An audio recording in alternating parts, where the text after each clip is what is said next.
Welcome, my friends, to another episode of Stratezine. We're going to have a podcast today, and the topic for our today's podcast is brand voice.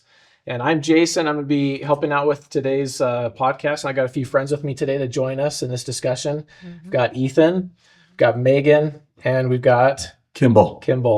And we're going to be going through a few different segments, talking about a few different brands and some case studies that will help us with our discussion today. So without further ado, we'd like to hop right in, if we can, to the little segment from Megan. Mm-hmm.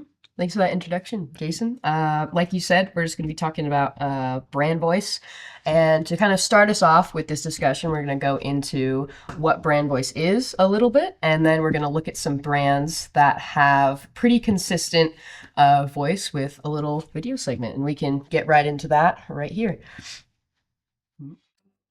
Obviously, there's a lot that goes into this whole brand voice thing. Fortunately for us, we live in an information age. From 4 separate blogs, we have 4 separate nuggets of info about making a strong brand voice. Firstly, Sprout Social says, brand voice is the distinct personality a business curates to communicate with its target audience across mediums. Secondly, Qualtrics says, you want your company to endure, to go the distance. It will need to have a direct sense of purpose and loads of personality. Thirdly, FileStage.io says, your brand voice has to have a lot to do with how your audience sees you. It tells them all about who you are as a brand, what you stand for, and what matters to you.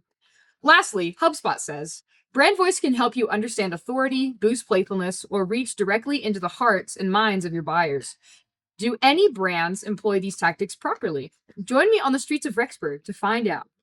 When I say the brand McDonald's, what are the first 5 things that come to your mind? The color is yellow and red, just like the big M.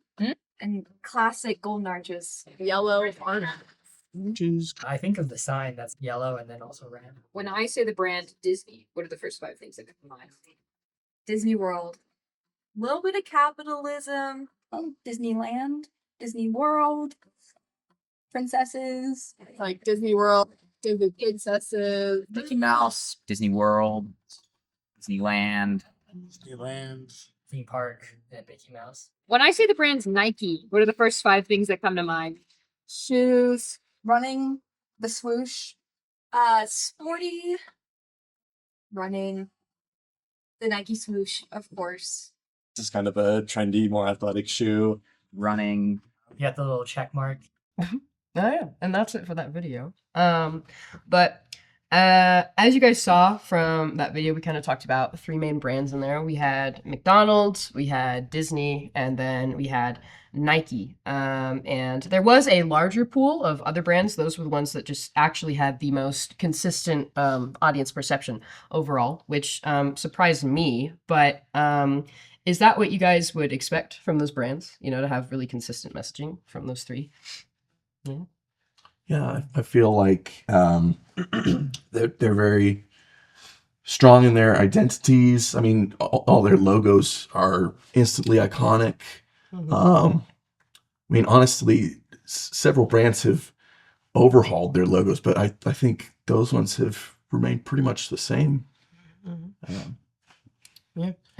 I'm curious on some of them. Did you we obviously were cutting between some of them, so we Yes. could get to see all their 5 options, if you will. Mm-hmm. What was the sentiment like on Disney or McDonald's? Where they kind of said golden arches or the swoosh and things like that across the board, but did they get into their sentiment, like how they felt about the brand, or is it just more quick references on the obvious ones, I guess? Yeah, with McDonald's, a lot of it was their product. It was very product focused, so like fries, chicken nuggets, the Big Mac, that kind of thing. Sure. And it was kind of the same with Nike, where they also got into the shoes, cute clothes. Someone even said something like exclusive, like that. Disney, I couldn't really get into it because I was limited by time, but there was a lot of people where the person on there who said capitalistic, Yeah, you started getting those feelings. Yes, They're coming that through was finally. that was the only one that was short enough that I could put it in there. Sure. Yes, a lot of people had a lot more to say, where they were like, ruined my childhood, things like that. Yeah, where people are just really, mad about it. And that kind of segues into a question I wanted to kind of pose to all of you. But Disney has this really interesting audience perception, right? Where like a lot of people are like, Disneyland, I want to get married at Disneyland in front of the castle and spend 5K, that kind of thing. But there's also like, Disney isn't good anymore. Disney, their work is not as just entertaining. It's not quality anymore. I wanted to say, if we were all together on the branding team, what would you try and do to like repair that perception that's been developed over the years, make it a little better, that kind of thing? Ooh. I mean, I think a solid thing is just focusing on nostalgia, because I think I would say that most children's earliest memories of Disney are positive. Yes. It probably starts to change a little bit later in life as maybe you develop stronger opinions or feelings, or become a little bit more, I don't know, business savvy or production savvy or whatever. And you're like, I don't know how I feel about that. Does that make sense? Yeah. So I guess I would say, I think there's a lot of value of kind of taking it back to its roots, and maybe trying to pull back like memories from like early childhood, or some of those films, or things or experiences. Like if you went to Disneyland, a lot of, obviously as a kid, things like that. I think that's obviously there's power in that positivity. And I think that's where it probably exists, is in the childhood. So I don't know if there's ways to somehow leverage it. I don't know what that would exactly look like. Yeah. But that's where I would probably try to go personally. Yeah. I think almost keeping it neutral, Oh. keeping the films and the content neutral, in kind of, and keep it more like in a magical sense, like the old movies used to be, not necessarily focused on some other sort of agenda that could be expressed. Little kids aren't gonna know, No. but the older they get, of course, they'll know. And us, now that we're older, we We understand know. what's going on. Yeah. We know. So maybe keeping it in that neutral. I don't know that I'd agree with either of those, honestly. I feel like, the live action remake trend is heavily banking on nostalgia, and it's not exactly working. I mean, like, people are making fun of those movies. And in terms of like, politics, like Andor from Star Wars is like one of the most widely praised shows that Disney's put out recently. I actually think that neutrality kind of, it might be good for Disney's image, but I think it harms it creatively, because it's not speaking to anyone. It's trying to be general. When you try not to offend anyone, or not to make any strong points, or to not be personal. I really think that Disney shines when it's bold and not afraid to take risks. I think, like with that, I think there's more than one way to like kind of weaponize nostalgia. I guess makes it sound like kind of a bad thing, but with the live action, I don't think that's the best way to go about it. Definitely not. At all, actually. I think people are very justified in that. Something that I wanted to try, this is also just because I like art and like animation and stuff. I think if Disney brought back like the 2D animation style, and they stopped doing like CGI, if they became like the one, big corpo that could actually still do that super expensive kind of animation, I think that might help them a little bit, kind of go back to what they really were, go back to the roots of like what Walt Disney kind of was doing back then. I think that's just where I stand, though, Totally. and I think we'd be a good branding team. I don't know about you guys. I think we'd figure it out. You know what I mean? Sure. Yeah. But with that, I think this is a good spot to kind of talk about other brands that we have in mind. I believe your segment is next. What are you going to be talking about with us today? Yeah, so the topic I was assigned was infusing content with your brand voice, since we're on the topic of brand voice and tone and all that. So how can we infuse content with brand voice, and why is that important? What companies do that really well?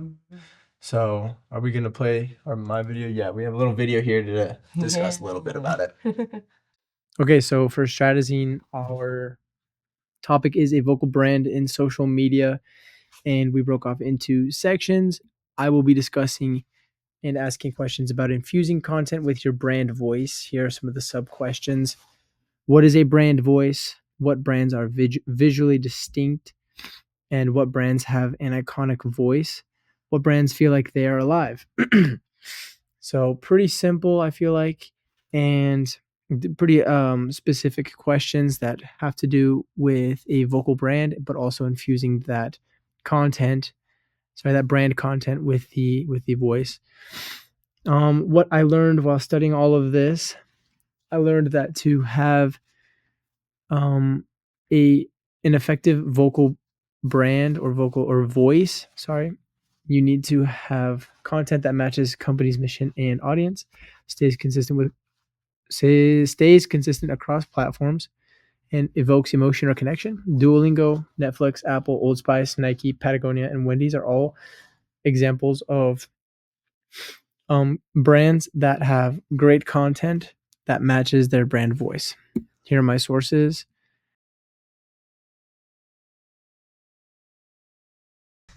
Okay. So pretty straightforward. I guess I'll pose the questions to everybody now. What is a brand voice?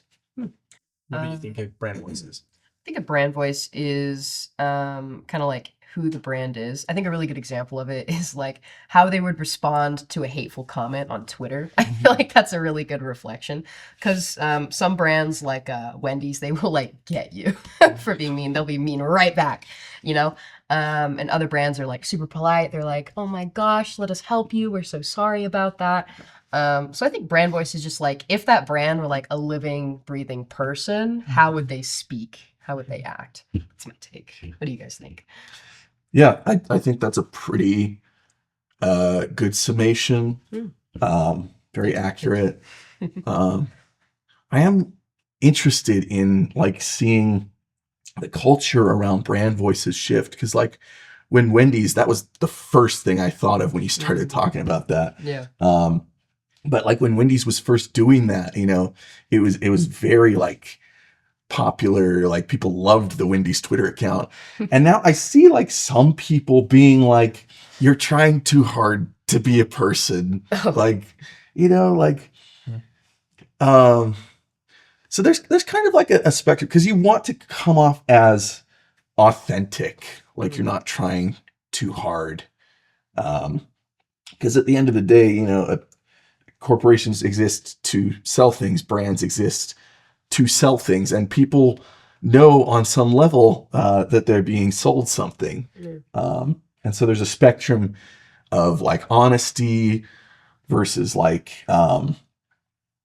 you know, just effectiveness. Like, hey, you know, our product is good. We care about our product. And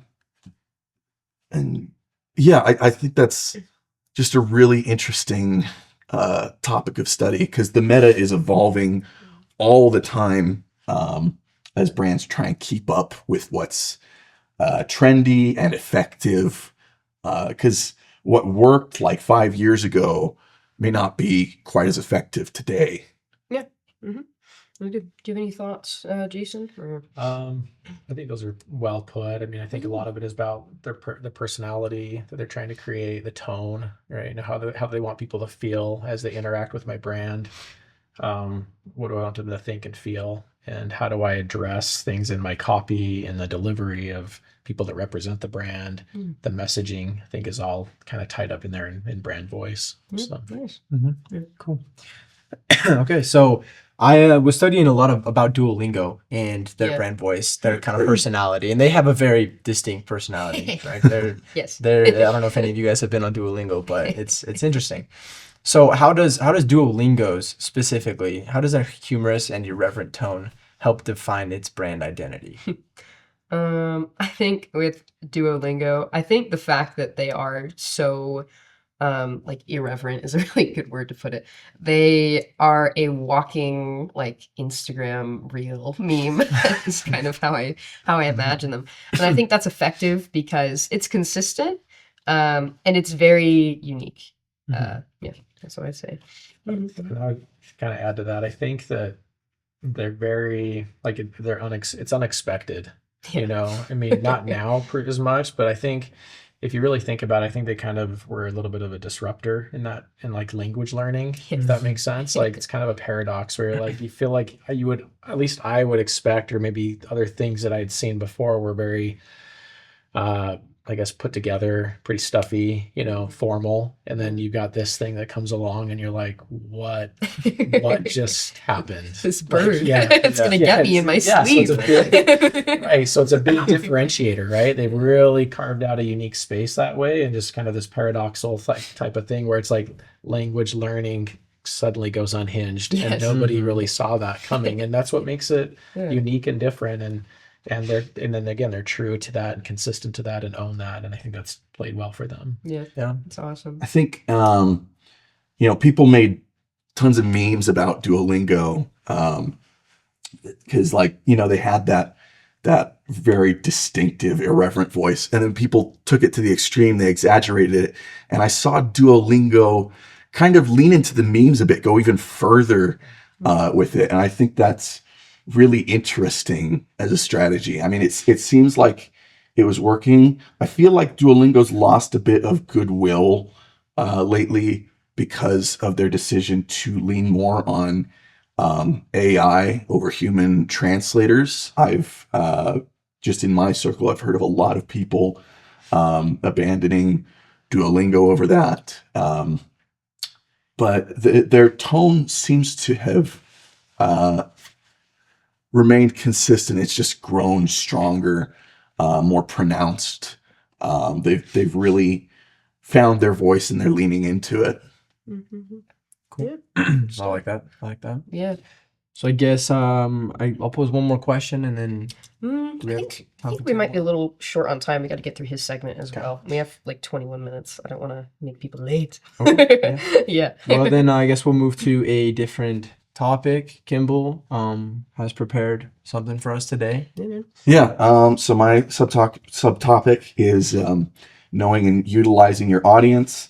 What brands do a really good job of targeting specific people, what the audience needs, what they want, who the audience is, how the audience perceives the brand. Basically, just like, who is this landing with? And I was researching brands, and I was looking into Apple and Lego, whose brands have kind of gone through this evolution that's really noticeable if you look at it over the years. They've been around a long time, and their reputations are a little different now, kind of like what they're known for. So with Apple used to market itself as like for creative outsiders, basically. Their motto was "Think Different." That was a whole era. But today it's kind of just like a status symbol. It's like, oh, I can afford to buy Apple products. They look so fancy and futuristic. You're a loser if you don't have Apple. Do you think that Apple has kind of outgrown its original audience, or do you think it successfully evolved with them? I think that's a bit of a tough one because I just use PC because money, of course. Right. But if we're looking at that original audience of kind of like we're different, we're like maybe not better necessarily, we're just creatives, you know what I mean? I think that lone aspect has kind of evolved pretty consistently because like MacBooks are, I think, industry standard for a lot of graphic design stuff. Indeed. So I think that's good. And then with like the Apple, like how they're different from everyone else. I've heard them described as being like, Apple isn't like a technology company anymore. They're like a fashion company. Definitely heard that. Almost, right? Where like everything is super thin and sleek, So I think that's evolved pretty well, honestly. It's just pretty expensive. That's all I have to say about that. Yeah. Well, I mean, clearly I'm an Apple user. Yeah, you see the Apple logo on there. I like Apple. I feel like it's evolved pretty consistently, and would I say it's a fashion company more so now than it was 20 years ago? Yeah, I think so. I think because there's so many other other ways to get creative, you know. Yeah. There's so, you know, you have PCs and you have other laptops, Dell, what, I don't know, Acer, I don't even know all these other ones. There's a ton of them. And so they've kind of had to modify how they go about selling their product. And so they made it look super sleek and super fancy and like whatever. And that they sold the fashion side of it Yeah, too. we which can't I deny that feel they're like, iconic. No, at all. yeah. Yeah. And so I feel like a lot of companies probably haven't gotten to that point yet. But you Yeah. can still do the same thing on this computer as a different laptop. Yeah. And so I would say, yeah, it's evolved kind of the same way. They've just adapted it to fit kind of modern times where there's so much technology. Yeah. I think we're a little short. Any final thoughts on brand? Maybe Apple, maybe Lego. Well, I mean, I'm also an Apple user. Yeah. Got my MacBook in the other room. And I like what I have. But you might notice that I'm a little behind. I tend to not be a big fan of whatever Apple's doing currently. I'm usually a couple generations behind because I feel like they've kind of lost their way a bit, and they are industry standard for the fields that I'm interested, and I kind of resent that a little. I mean, there are some definite upsides. I love that my phone and my laptop can like communicate with each other seamlessly. They came out recently with like an iPhone mirroring thing where I don't even have to take my phone out of my pocket or go over and get it off the table. I can just, pull up a screen on my laptop and just use my phone from there. And that's pretty neat. But I feel like Apple is starting to fall behind a bit. It's pretending it's still cutting edge, but it's coming out with features that like, Android had like years ago and stuff like that. So I think Apple as a brand, its reputation is kind of suffering a bit, and it's definitely coasting on brand loyalty, at least to some extent. Yeah, I think that could be a really good future discussion for a future episode. Perhaps. Yeah, we could talk about how we would fix up Apple, as brand specialists. But I think for now, that is all the time that we got for our thoughts. I think we're good to wrap it up. All right. Yeah. Well, thank you for joining us for this episode with Stratezine to kind of talk about brand voice. And we look forward to having you join us for our next episode. Thanks for joining us.